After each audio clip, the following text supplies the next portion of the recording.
Je suis le père Pierre-Marie Brainer-Beldan, membre de l'Institut Rwandazei.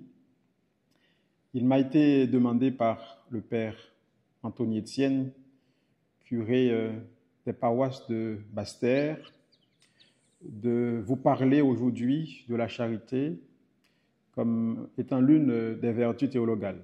Alors c'est avec plaisir que j'ai préparé ce petit partage pour vous aujourd'hui. En vertu de notre baptême, nous sommes l'Église du Seigneur, peuple de Dieu, Lumen Gentium numéro 9, au service de la vie à la suite du Christ. Notre mission reste la même que celle des premiers disciples, formés, puis envoyés par le Christ Jésus lui-même. C'est à l'amour que vous aurez les uns pour les autres qu'ils reconnaîtront que vous êtes mes disciples. Jean 13, verset 35. Aimez-vous les uns les autres, comme je vous ai aimé, vous aussi, aimez-vous les uns les autres. Jean 13, verset 34. Dans sa dernière encyclique, Caritas in Veritate, le pape Benoît XVI a écrit « La charité est une voie maîtresse de la doctrine sociale de l'Église. Toute responsabilité et tout engagement définis par cette doctrine sont imprégnés de l'amour qui, selon l'enseignement du Christ, est la synthèse de toute la loi. » Et le 31 août dernier, en recevant les participants au chapitre général de l'ordre des frères mineurs capucins dans la salle du consistoire, le pape François a déclaré que la charité est la chose la plus importante dans la vie. Dans le cadre des causeries de carême sur les paroisses de Basse-Terre, parler de la charité, à mon sens, implique d'expliquer son origine, son rôle dans la vie chrétienne, son lien avec la foi et la charité. Et j'ai choisi aussi de présenter l'interrelation entre la charité chrétienne et le care en lien avec mes recherches en bioéthique.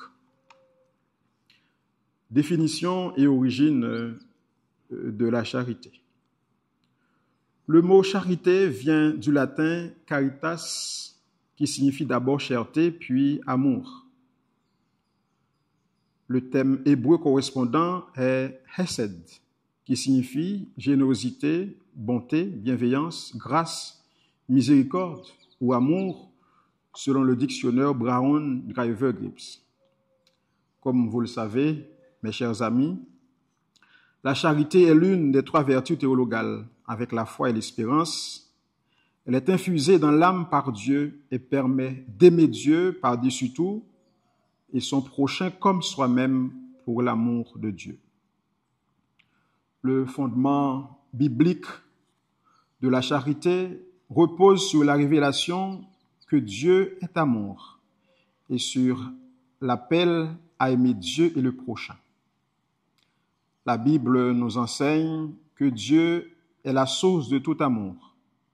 Il nous a aimés le premier. Il nous invite à répondre à cet amour. 1 Jean, chapitre 4, verset 16. Dieu est amour. Celui qui demeure dans l'amour demeure en Dieu et Dieu demeure en lui. Nous aimons parce que lui nous a aimés le premier. 1 Jean 4, verset 19. Cet amour s'est pleinement manifesté en Jésus, envoyé pour sauver l'humanité. Jean 3, verset 16. Dieu a tant aimé le monde qu'il a donné son Fils unique. Jésus résume toute la loi en un double commandement. Matthieu 22, verset 37 à 39. Tu aimeras le Seigneur ton Dieu de tout ton cœur, de toute ton âme, de tout ton esprit. C'est le plus grand et le premier commandement. Et voici le second qui lui est semblable.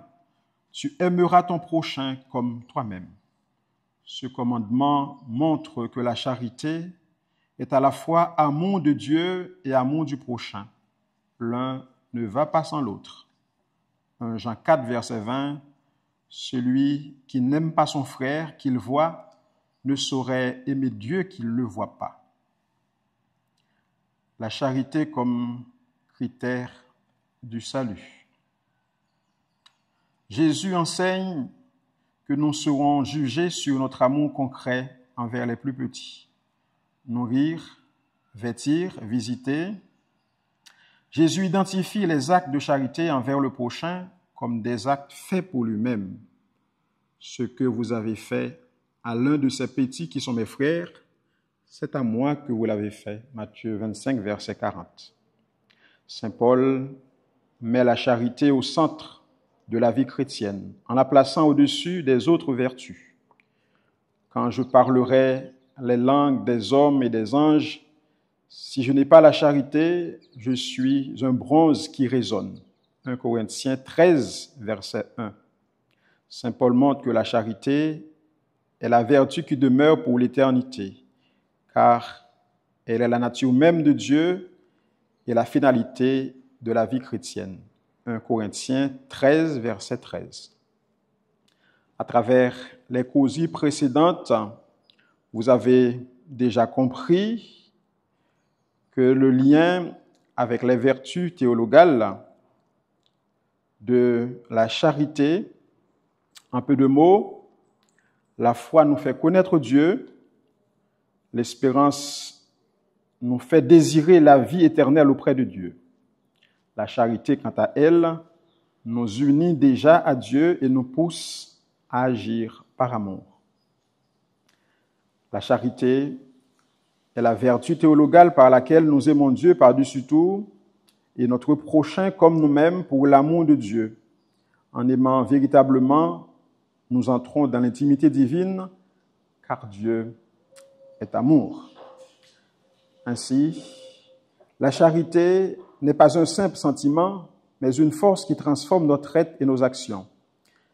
Elle nous engage à servir les autres avec bienveillance, patience et générosité, à pardonner, à rechercher la justice, à accomplir le bien, comme le dit saint Paul. La charité est patiente, elle est pleine de bonté, elle supporte tout, croit tout, espère tout, endure tout. 1 Corinthiens, chapitre 13, versets 4 à 7. De cette manière, la charité devient le moteur de nos actions, nous conformant au Christ qui a passé toute sa vie à faire le bien. Acte 10, verset 38. Exercice de la charité. C'est le Christ lui-même qui enseigne à son Église, à travers l'Évangile, comment pratiquer la charité. J'avais faim, vous m'avez donné à manger. J'avais soif, vous m'avez donné à boire.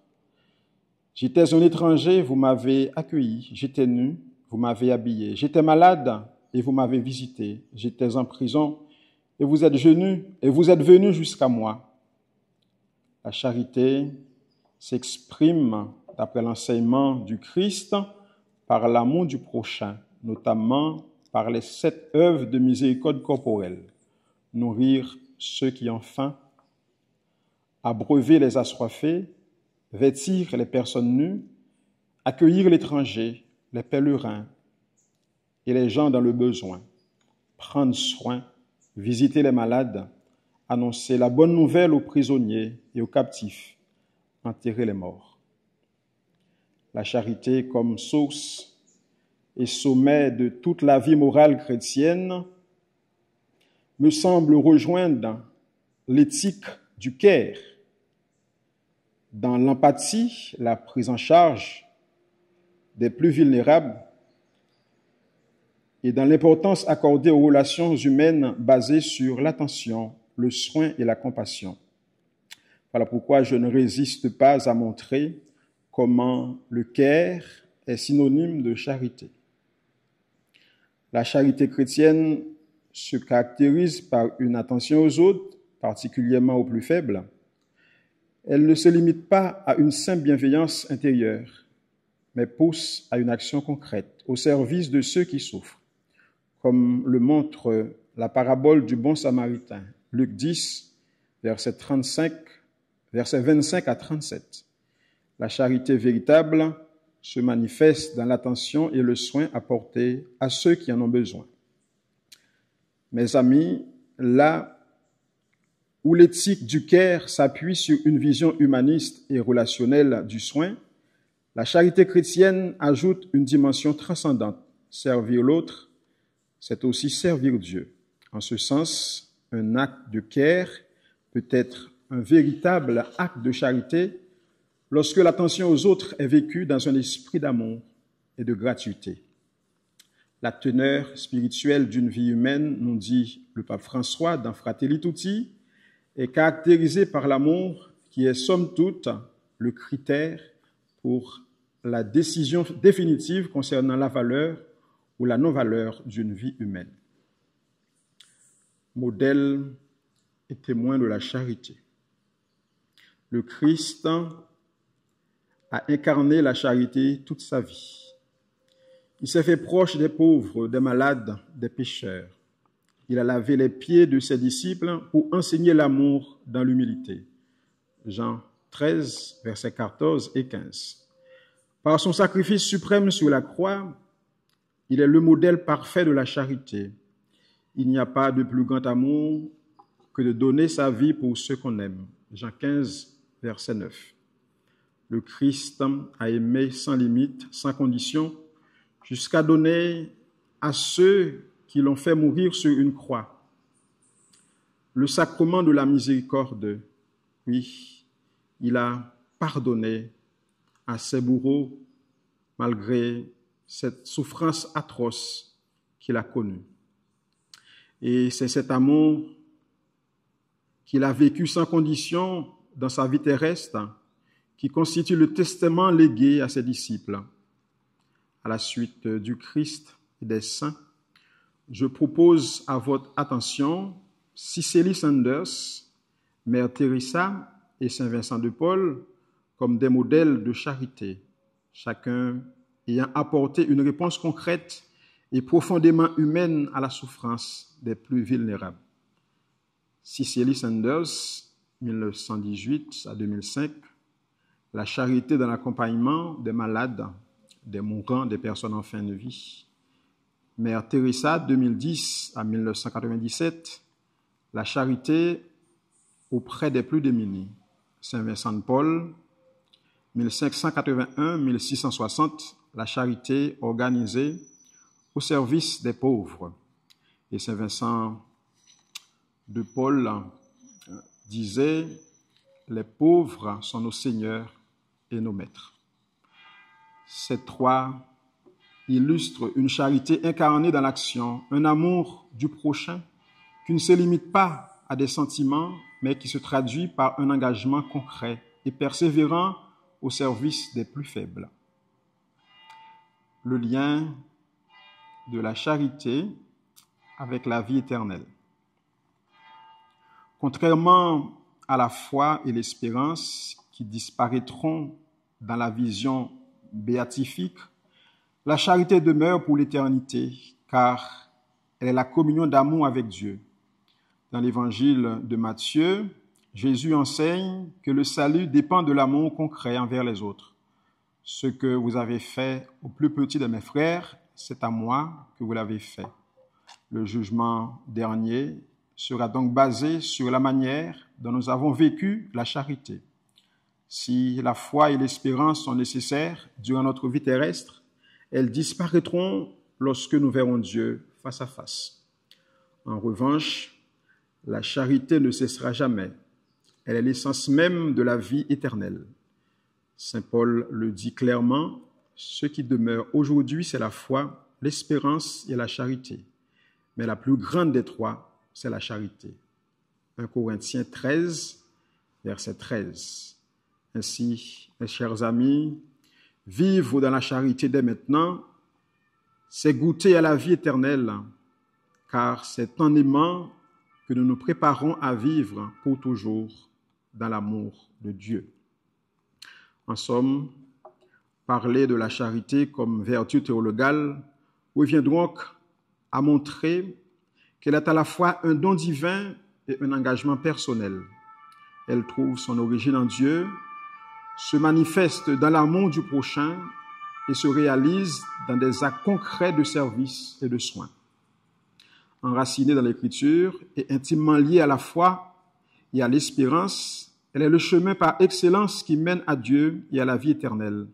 Comme le rappelle saint Paul, ce qui demeure aujourd'hui, c'est la foi, l'espérance et la charité, mais la plus grande des trois, c'est la charité. Enfin, en s'inspirant des témoins de la charité comme saint Vincent de Paul, Mère Teresa et Cicely Sanders, chacun est appelé à faire de l'amour un principe de vie. La charité nous unit à Dieu et transforme notre monde en apportant lumière et espérance à ceux qui souffrent. Elle est, en définitive, l'anticipation du royaume de Dieu où l'amour sera pleinement accompli. Et pour terminer, j'aimerais prendre avec vous ce bel hymne de l'Église d'Occident attribué à Paulin d'Aquilée, mis en musique par Jacques Berthier. Ubi caritas et amor, ubi caritas Deus ibi es, ubi caritas et amor, ubi caritas Deus ibi es.